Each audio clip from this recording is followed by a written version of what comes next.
एक क्वार्टर में उसने 50 lakhs का होम इंसेंटिव कमा लिया।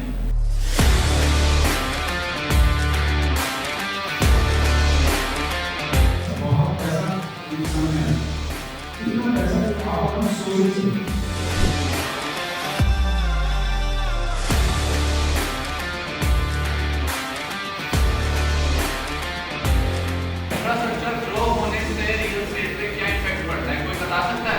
कंपनी अच्छी आती है ट्रांजिशन के लिए हमको इंफ्रास्ट्रक्चर होना जरूरी है। जैसे डिमांड और सप्लाई के लिए इंफ्रास्ट्रक्चर होना चाहिए। कंपनी से एम्प्लॉयमेंट बढ़ता है और ज़्यादा इंफ्रास्ट्रक्चर 4 स्टेट में एक साथ।